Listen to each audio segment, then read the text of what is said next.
Nino. Thank you very much. Thank you, Chef Nino. Thank you very much. Paano ba ang buhay ng isang nouveau rich? Find out about that at alamin din how to become one after the break.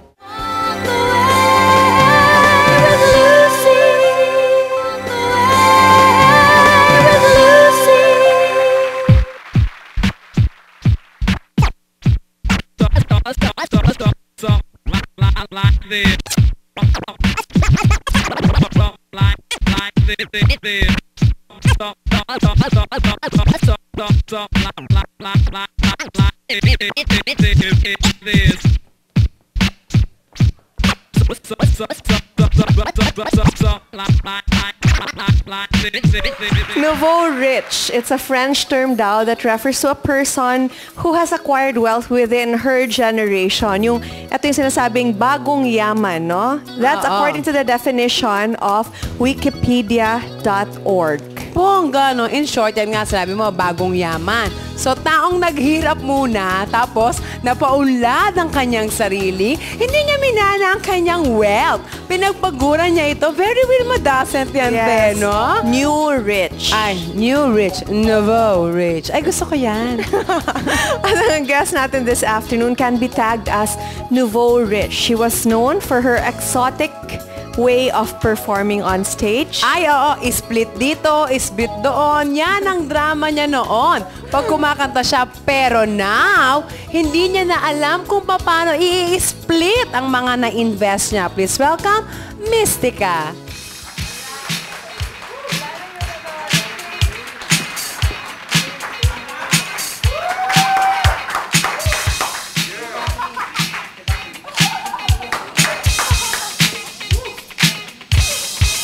Taray, pati ang baw, pang mayaman na. Wala nang split, sabi niya. Sabi niya, kung alam lang daw niya na mag-split pala siya, sana naghanda siya ng costume na pwede ba siyang maganyan-ganyan? Pwede naman siya tayo habang lumalakad, split. Hindi pwede. Pero sa suot niya, hindi pwede. Next time. Our second guest was a sexy actress in the late 90s. She finished college and later on found the greatest treasure, true love. Please welcome Claudia Coronel.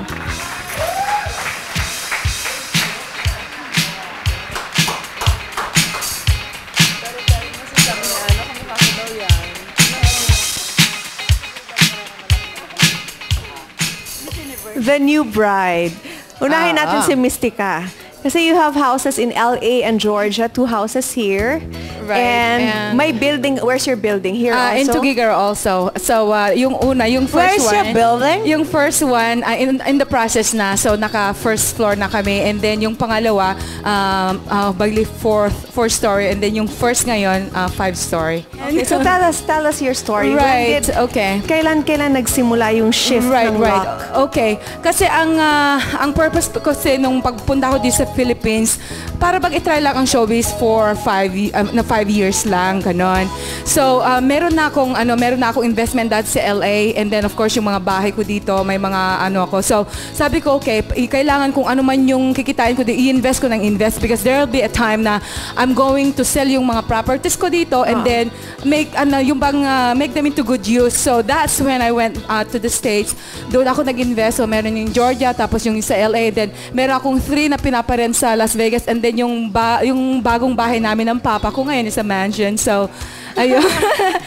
How did you meet Papa? Yeah, well, actually, I met him in Las Vegas. So, para bang casual yung pag-meet lang namin. He saw you while you were performing? Yeah, no, I was actually coming from the superstore. So, he came here as a gentleman. Inalalayo niya ako sa groceries ko, mga ganon. And then so happened kasi na, at that time din, nagkataon na kailangan ko rin ng magmamanage sa akin na somebody I could trust. So, he became my manager, my band manager. Okay. Yeah, and then my confidant, and then became my lover, my daddy. And the rest is history. Yeah, that's right. And my daddy. Si Claudia naman, na-meet mo yung husband mo through the net. Yeah, kasi nung nasa showbiz ako, talagang marami akong ginawang movies noon sa TV. As in talagang sumikat ako. Pero na-realize ko kasi na parang hindi kumpleto ang buhay ko dahil namimiss ko talaga yung mag-aral noon. So, nagpatuloy ako sa pag-aaral. Talagang bumaba ako. Then after ng pag-graduate ko, So, ginamit ko yung knowledge ko. Gumawa ako ng website, yung mabuhaycity.com, and then yung real estate website ko. And then, medyo sinasabayan ko ng showbiz. Bumabalik ako nun sa showbiz. And then, akala ko makakabalik ako sa showbiz. Gusto kong pagsabihin sana yung tinapos ko, tsaka yung showbiz. Ngayon, naliko naman ako at na-meet ko sa website ko yung naging asawa ko ngayon. So, when you met him through the net, you made plans right away para magkita kayong dalawa? Or nag-communicate muna kayo? Hindi kasi ako sa paniniwala ko, kasi hindi ako naniniwala sa mga na-meet ko sa mga website or internet. Naniniwala pa rin kasi ako yung na-meet mo sa church, na-meet mo sa isang lugar. And then hindi ko talaga siya pinapansin. Nag-i-email sa akin at busy rin ako sa pag-aaral or sa business ko. May computer shop ako that time.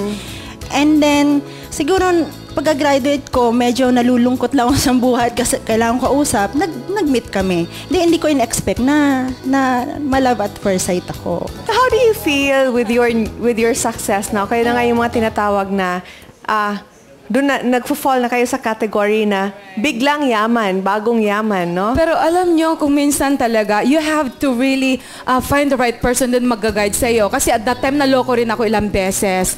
Para bang with the right people, okay, kasi kung hindi sila yung right people, talagang they would always deal with you kung ano-anong mga ari-arian. It has to be the right timing, tapos the right people din. So, when I met Don Smith, he gave me all the support para I can manage my my financial sa pagdating sa mga investments ko. So really, I mean, it really helps a lot na you have to have the right person to be with you. Claudia?